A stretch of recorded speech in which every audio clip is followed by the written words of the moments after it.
following is a feature presentation of the Replay Sports Channel, the home for great games.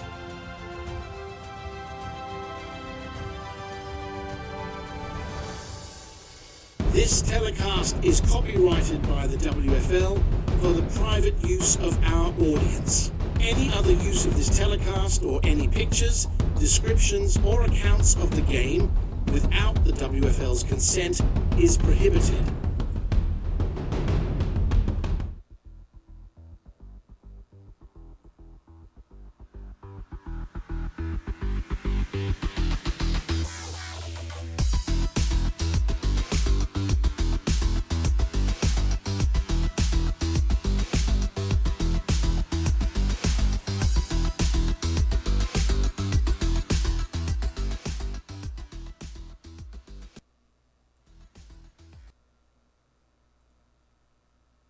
Welcome to the deep dive. We've got a really special one for you today, so I want you to just listen to this for a second.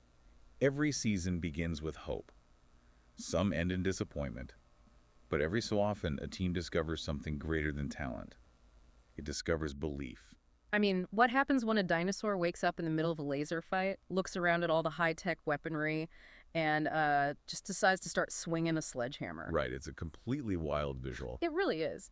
Today, we're tearing apart the anatomy of one of the most logic-defying stories in modern football history, the 2025 Denver Gold.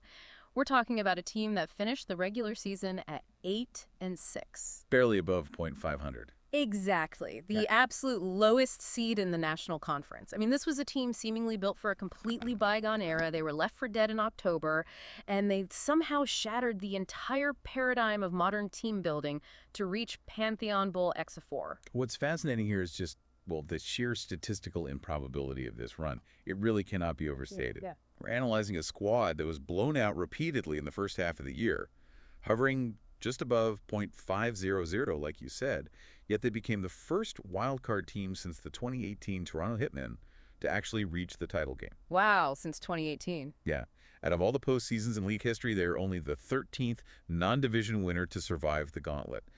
And they did it by completely ignoring the modern blueprint of how a professional football offense is supposed to operate. Which is the core mystery we really need to solve today for you, the listener. Because, I mean, have you ever felt like you were completely counted out before the real test even began? That was Denver. Right. If you study the modern game, the current meta is all about speed, space, pre-snap motion, throwing the ball 40 times a game. Denver looked at that and went entirely in the opposite direction. Football has always been a simple game. Run, block, tackle, repeat. So Denver branded this their foundation of power. Okay, foundation of power. Yeah, in an era where defenses are getting smaller and faster, like drafting 215-pound linebackers who basically run like safeties just to cover slot receivers, Denver decided to weaponize mass. I love that. Weaponize mass. They constructed this massive, mauling offensive line, anchored by left tackle Rashawn Slater, and they installed Geno Smith as a highly efficient game manager. Right. And then they handed the offense over to Derrick Henry, a 247-pound running back who, honestly, runs with the violence of a linebacker. The whole philosophy was just simple. We aren't going to outsmart you. We are going to physically exhaust you. Okay, let's unpack this, though. Because conceptually, zigging when the rest of the league zags, that makes for a great contrarian strategy, right? Yeah. Market inefficiency. Sure. If defenses are meant to stop the pass, you build an unstoppable run game. Right. But in reality, didn't this look like an absolute disaster for the first 2 months of the season? Yeah. Like bringing a sledgehammer to a laser fight? Does that still work? Honestly, it was borderline unwatchable early on. Yeah. Take week 1 in Birmingham. Denver attempts to impose this heavy, slow-paced will on the Americans, and they are just completely stonewalled. Birmingham wins 27-12. Ouch. Denver fails to score a single offensive touchdown in that game. They had to settle for 4 Chase McLaughlin field goals. So the sledgehammer just, bounces off the wall. It's actually worse than that. The sledgehammer becomes a liability. Yeah. Fast forward to week 6, Monday Night Football against the San Diego Fleet. Oh, man. I remember this one. Right. San Diego is this fast, explosive, modern team.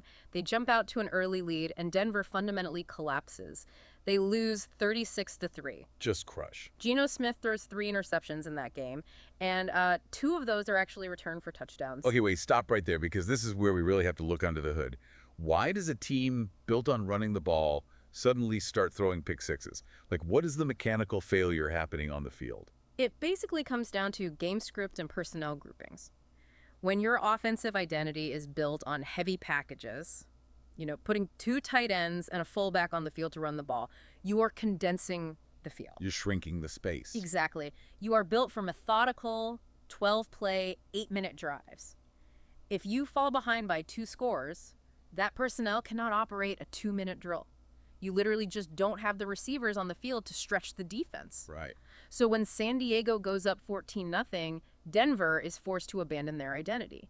Geno Smith is dropping back behind an offensive line that's built for run blocking. He's throwing to covered receivers and forcing passes into stacked secondaries. The math simply breaks. I mean, you cannot play from behind if your card doesn't have a passing gear. Precisely. Which sets up the absolute paradox of Week 11. Because if Week 6 was the failure of the philosophy, Week 11 against that exact same San Diego team was this beautiful, heartbreaking proof of concept. Right, the rematch at Apex Stadium. It is 26 degrees outside. The field is essentially concrete. San Diego is sitting at 7-2, boasting this elite defense. And Derrick Henry delivers what might actually be the masterpiece of his late career. They're unbelievable. He carries the ball 19 times for 223 yards. He averages a staggering 11.7 yards per carry, which included an 81-yard touchdown on the very second play from scrimmage. On the second play. Yeah. And as a team, Denver puts up 443 net yards of offense. See, I'm looking at these box scores, and it just melts my brain. You outgain the best team in the league by over 100 yards. You rush for over 250 yards. And you still lose the game 44-34. Here's where it gets really interesting. How on earth does that math work? Turnovers. Specifically turnovers in high-leverage situations. Geno Smith threw 3 interceptions again, but the anatomy of the pick 6 right before halftime, that tells the whole story of their season. Okay, break that down. So Denver is trailing 24-20, but they are inside the San Diego 15-yard line. They are fully asserting their will. A touchdown right here puts them in control of the game script for the second half. Right, they can just go back to running the ball and bleeding the clock. Exactly. But Smith makes a pre-snap read error. He forces a throw to the flat. Marlon Humphrey jumps the route, and he runs it back 83 yards for a touchdown. Just a devastating swing. Huge. So instead of a 27-24 lead, Denver goes into the locker room down 31-20. We just talked about the math of heavy personnel, right? An 11-point deficit forces Denver out of their comfort zone. They have to start throwing to catch up, which just exposes Geno Smith to a relentless pass rush, and that leads to more mistakes. It's basically a structural death sentence. The margin of error for bully ball isn't small, it's 0. You turn the ball over, you don't just lose possession, you lose the ability to run your actual offense. And that's why this 44-34 loss was the crucible. It was the turning point of the 2025 season. The locker room realized 2 things simultaneously. What were they? First, the ceiling was infinite. They had the sheer physical firepower to hang with and bully the number 1 seed. Second, their floor was terrifyingly low. If they couldn't find a way to punish defenses that stacked the box without taking reckless shots downfield, they were going to miss the playoffs entirely. They needed a release valve. Which brings a rookie tight end named Brock Bowers into the spotlight. We hear the term matchup nightmare thrown around constantly in sports media, but let's actually map this out tactically. When a defense commits a brick wall to stopping Derrick Henry, how does a tight end solve that equation? Well, it changes the geometry of the defense. Modern defenses generally operate in nickel packages, meaning they take a linebacker off the field and add a 5th defensive back just to cover all the fast receivers. Right. When Denver puts Derrick Henry on the field, defenses have to counter that by taking that extra defensive back off the field and putting a heavy run-stopping linebacker back on. They have to match mass with mass. Exactly. But Brock Bowers is an anomaly. He is too fast and agile for a 240-pound run-stopping linebacker to cover in the passing game, but he is way too big and strong for a 190-pound safety to tackle. Wow. So if a defense stacks 8 guys near the line of scrimmage to build that brick wall against Henry, Bowers is just running free through the secondary. And if the defense drops back to cover Bowers, Henry runs through a light defensive front. Bowers was the skeleton key. Yeah. When teams built that wall to stop the Henry battering ram, Bowers simply unlocked the back door. Exactly. And that theoretical advantage finally materialized on the field in Week 13. They were in Arizona. Primetime. Yep. Tied 23-23 in overtime against the 7-win Rattlers team. This is where Smith and Bowers finally synchronize. Bowers pulls in 8 catches for 98 yards and 2 touchdowns in this game. He becomes the ultimate safety blanket. When the play breaks down, Smith stops forcing throws to the perimeter and just starts finding Bowers in the seams. And the ending of that game is the perfect encapsulation of the new formula. Aaron Rodgers makes a rare mistake in overtime, throws an interception. Denver gets the ball in sudden death. And they don't try to get cute. Nope. They don't try to pass their way down the field. They calmly just hand the ball to Henry over and over, chew the clock, completely drain the Arizona defense, and kick the 35-yard game-winning field goal. The Arizona victory was the catalyst. It recalibrated their offensive math for that late surge. Just 2 weeks later, they are playing Cleveland in Week 15, season on the line. They go into halftime down 13-9, looking completely stagnant. Right. But in the second half, they deploy this new balanced heavy attack. Right. By utilizing play-action passes to Bowers off of Derrick Henry run fakes, they spark a 30-0 run in the second half. 30-0. Smith throws for 4 touchdowns with 0 mistakes. They clinch the 6th seed right there. The efficiency just skyrockets. Yeah. And they carry that exact momentum into Week 16, dismantling Detroit 29-10. That Detroit game really cements Henry's legacy. He finishes the regular season with 1,520 rushing yards, securing his 3rd league rushing title. Unbelievable. He joins a tier occupied only by absolute legends like Emmitt Smith and Barry Sanders as a multi-year rushing king. And he was 31 years old, carrying the ball 300 times a year in a league that treats running backs as entirely disposable. It completely defies conventional logic. But despite that historic season from Henry, they only finish 8-6. They sneak in as the 6th seed, the very last team invited to the National Conference playoffs. And the road to the Pantheon Bowl requires 3 consecutive road games in 3 hostile environments. The 6th seed had survived, standing on the opposite sideline, a powerhouse. So let's look at this playoff gauntlet. First up, Las Vegas, the defending division champions, the 10-5 Outlaws. This was an ugly, gritty, grinding game where Denver just completely suffocates the opposing stadium. Denver wins 16-10, and they do it while Geno Smith only throws for 77 yards. Las Vegas actually takes a 10-3 lead into halftime. But the cumulative physical toll of tackling Derrick Henry in January football, it's a very real phenomenon. Henry erupts for 174 rushing yards, erasing that early deficit. As the game wears on, defensive linemen get fatigued, their pad level rises, the gaps in the offensive line get wider, and a 247-pound running back just becomes impossible to bring down in the 4th quarter. They just physically broke the Outlaws. But that style of attrition only gets you so far, right? Because the divisional round sends them right back to San Diego, the ultimate revenge game, the #1 seed, the team that embarrassed them in Week 6 and broke their hearts in Week 11. Historically, a 6 seed beating a 1 seed is a massive statistical anomaly. It has only happened 6 times since the year 2000. Right, and San Diego's defensive coordinator spent all week preparing for Derrick Henry. They reviewed the tape from Week 11 where Henry ran for 223 yards against them, and they overcorrected. They committed their entire defensive structure to stopping the run, leaving the middle of the field completely exposed. Enter the rookie. Exactly. Brock Bowers introduces himself to the national stage. 14 catches. 155 yards, 2 touchdowns. What a stat line. It was incredible. Every time Denver faced a crucial 3rd down, San Diego would blitz to stop Henry, and Smith would simply drop a soft pass over the middle to Bowers, who would just run for a 1st down. It is the ultimate evolution. They held the ball for 36 minutes. San Diego had one of the most explosive, quick-strike offenses in the WFL, and Denver's greatest defense was simply keeping them freezing on the sideline. Denver wins 30-24, pulling off one of the greatest upsets of the decade.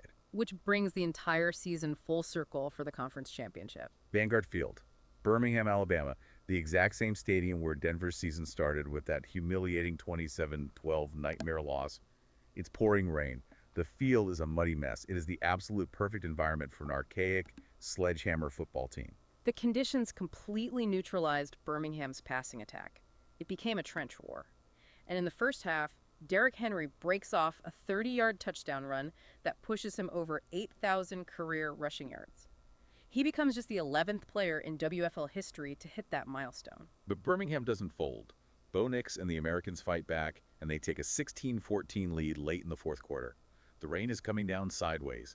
The magic feels like it's finally running out for this 8-6 wildcard team. The clock is under 6 minutes. This is the exact scenario where the Week 6 version of the Denver Gold would have panicked, forced to throw, and turn the ball over. But the Week 20 version of the Denver Gold knows exactly who they are. Geno Smith engineers a methodical, flawless 75-yard drive. He uses Bowers to move the chains on third down, keeping the Birmingham defense totally off balance. And with 2 minutes and 50 seconds left on the clock on the biggest stage of his career, Derrick Henry takes a handoff and powers through 3 defenders from 6 yards out to take the lead. It was a defining moment. Denver's defense holds on a final fourth down attempt by Birmingham. The final score is 21-16. The 6th seed conquers the conference. Unbelievable. And they punch their ticket to the Pantheon Bowl. So when you zoom out and look at this entire chaotic timeline, a profound lesson emerges for you, the listener. We spend so much time obsessing over optimization, right? Trying to find the most modern, flawless, high-tech way to build a project, run a business, or construct a team. The Denver Gold proved that success isn't about starting with the perfect modern blueprint. It's about knowing exactly what your core identity is, holding onto your unique strengths like the run game and physicality, and surgically fixing your fatal flaws like those turnovers just in time for the ultimate test. Absolutely. They exposed a massive market inefficiency. In a league entirely obsessed with high-scoring aerial assaults and spread offenses, defenses have literally forgotten how to defend power. Denver proved that physical endurance and a relentless rushing attack are the ultimate equalizers when the weather turns cold and the pressure peaks in January football. Championships are never simply won. They are earned, one play, one quarter, one game at a time. I want to leave you with a final thought to chew on today. We just watched a team absorb embarrassing blowout losses, suffer multi-interception disasters, rely primarily on an aging, heavy running back, completely ignore the passing revolution, and still conquer their conference to reach the Pantheon Bowl.